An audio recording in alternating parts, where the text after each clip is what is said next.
Saya Dr. Ira Melintira, spesialis paru dari Rumah Sakit Sariasih Group ya. Jadi kan hari ini kita akan ngomongin terkait COVID-19 tapi spesial, tapi berujungnya ke paru gitu ya dok. Ya. Dokter bisa kasih kita insight untuk secara umum nggak sih dok, gimana Kasus sih COVID ini ya? COVID ini Ya. sekarang? COVID-19 itu adalah suatu infeksi yang diakibatkan oleh virus corona yang menyerang saluran napas atas bawah. Nah, ini sebenarnya muncul kasus pertama kalinya di Wuhan, Desember 2019, sehingga dinamakan COVID-19. Nah, kemudian saat ini sudah menjadi pandemi di seluruh dunia, hampir seluruh negara di dunia, termasuk Indonesia. Nah, kalau kita lihat sendiri di Indonesia ini kasusnya sampai kemarin hampir 30.000 kasus yang positif ya. Tapi kalau kita lihat perkembangan dari awal kasus ini, awalnya kasusnya dari bulan Maret. Bulan Maret itu kasus case fatality rate-nya atau angka kematiannya pada saat itu sampai 10%. Nah, saat ini angka kematian sudah turun hampir 5,9%. Ya, sangat turun ya. Ya. Angka kesembuhannya pada saat itu hanya 5% dari kasusnya. Pada saat bulan Maret itu angka kesembuhannya cuma 5%. Sekarang angka kesembuhannya sudah naik 30%. Nah, kalau kita lihat hal ini artinya sudah ada kesiapan dari pemerintah, semua rumah sakit dan masyarakat tentunya ya. Jadi memang pemerintah sudah menyiapkan alat diagnostik cepat, kemudian mempersiapkan rumah sakit rujukan, mempersiapkan rumah sakit yang bukan rujukan untuk bisa menerima pasien corona ini. Yang kedua, persiapan dari sisi rumah sakit. Rumah sakit juga sudah mempersiapkan sesuai dengan protokol kesehatan. Para nakesnya sudah menggunakan masker, kemudian menjaga ruang tunggu yang dengan penuh, yang sudah ada jarak, yang lain-lainnya. Cuci tangan sudah ada semua. Jadi semua sudah dipersiapkan oleh rumah sakit untuk menerima pasien corona ini. Yang ketiga, masyarakat ya harus sesuai dengan protokol kesehatan. Kemudian memang masyarakat ini harus sering cuci tangan, kemudian menggunakan masker, juga menjaga jarak dan mengontrol penyakit komorbid. Jadi kita harapkan kasus COVID ini akan semakin menurun dan kemudian bisa hilang sama sekali ya gitu. Nah, itu kan berarti jadi kabar baik ya dok buat Indonesia khususnya karena angka kesembuhannya itu tinggi, sehingga sekarang tuh sebenarnya seharusnya orang tuh harus masih takut atau masih harus tetap juga menjaga apa ya istilahnya, tetap harus seperti kayak kemarin yang kayak harus pakai masker, semuanya lengkap gitu. Kayaknya ada juga kan yang kamu pakai baju hazmat gitu loh dok. Ya. Jadi gimana dokter tuh menanggapi hal tersebut gitu dok? Yang ketakutan begitu. Ketakutan berlebihan tidak baik ya. Artinya tidak perlu takut terlalu berlebihan, tetapi kita tetap harus waspada. Waspada itu artinya begini. Kalau lihat dari cara penularan dari COVID ini ya, itu inhalasi langsung, hirupan langsung atau tidak langsung. Jadi kalau COVID ini kan sebenarnya orang-orang yang batuk atau bersin, dia akan mengeluarkan percikan droplet. Nah, droplet ini bisa terhirup langsung dan bisa tidak langsung. Jadi kalau misalnya terhirup langsung, artinya bagaimana kita melindungi supaya kita tidak terhirup? Jadi kita menggunakan masker. Itu peranan masker. Supaya droplet yang dikeluarkan oleh orang yang batuk atau bersin tidak terhirup langsung oleh orang sekitar. Jadi kita penggunaan masker nomor satu penting.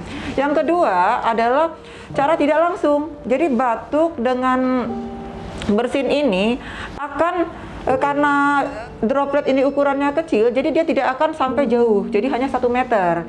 Jadi hal ini yang membuat drop itu akan jatuh ke benda sekelilingnya. Jadi bisa meja, kursi, atau tanah yang lain-lain. Nah, kalau kita tidak membiasakan cuci tangan, sedangkan tangan kita terkontaminasi memegang benda-benda tersebut, akibatnya kita tidak cuci tangan, kemudian kita mengucek-ucek wajah, akan terjadi penularan. Ya, jadi artinya akan jadi langsung kita akan kuman itu akan masuk. Jadi artinya kita harus membiasakan diri mencuci tangan.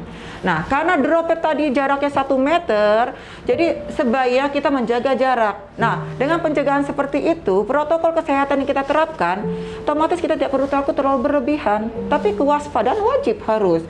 Penggunaan masker, kemudian menjaga jarak, mencuci tangan, itu harus wajib kita lakukan. Selain itu juga, pasien-pasien dengan komorbid, jadi pasien-pasien itu ada yang dengan TB paru, ada yang dengan asma, ada yang dengan penyerta, namanya komorbid. Asma, TB, hipertensi, stroke, kencing manis, dan lain-lain. Itu harus rutin menggunakan obat yang dikonsumsinya. Kenapa? Karena obat-obat yang dikonsumsi itu membuat penyakitnya terkontrol. Dengan penyakit komorbid itu terkontrol, otomatis resiko untuk terjadi infeksi coronavirus menurun, tidak. Jadi kita bisa mencegah terjadi infeksi seperti itu. Yang kedua, dengan penyakit-penyakit tersebut dikontrol, artinya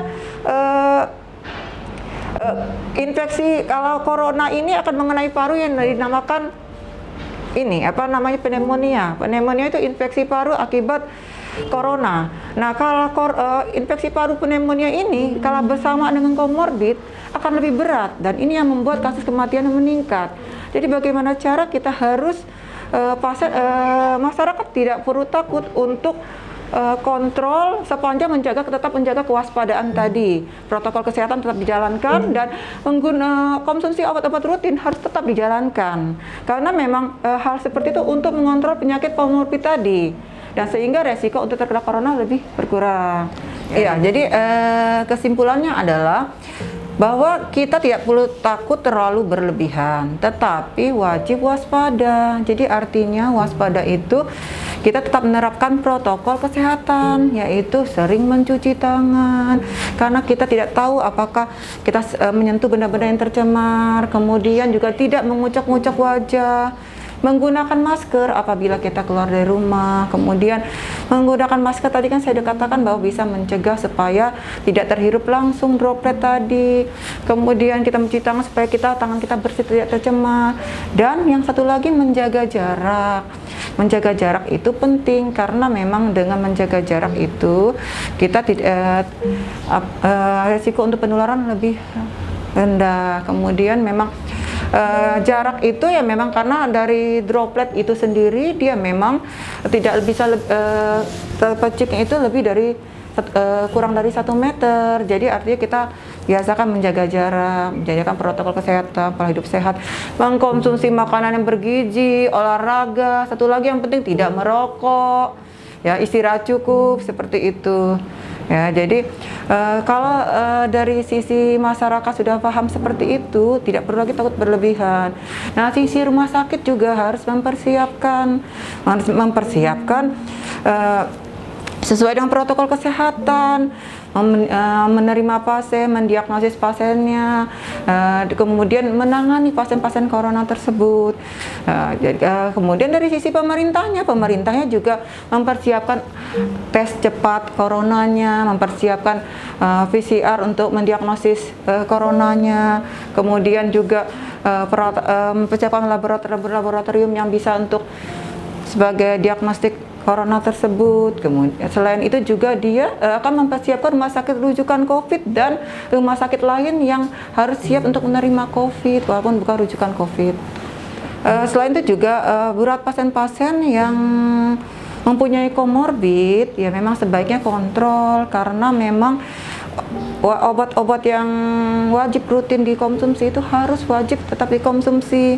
Kemudian tingkat keparahan penyakit juga bisa terkontrol ya apabila dia kontrol ke rumah sakit. Apabila dia komorbidnya terkontrol, akan menurunkan resiko untuk terkena COVID. Kalaupun terkena pun ringan, tidak sampai berat dan mengancam nyawa. Jadi selain itu juga pasien-pasien yang tidak ada komorbid tapi mempunyai keluhan batuk, pilek, sesak, demam, sebaiknya ke rumah sakit untuk dilakukan penanganan. Jadi jangan takut malah ditunda. Hal-hal seperti itu malah membuat resiko menyebarnya virus corona ini. Jadi sebaiknya yang membutuhkan pertolongan segera ke rumah sakit, yang harus kontrol rutin juga harus kontrol rutin seperti itu.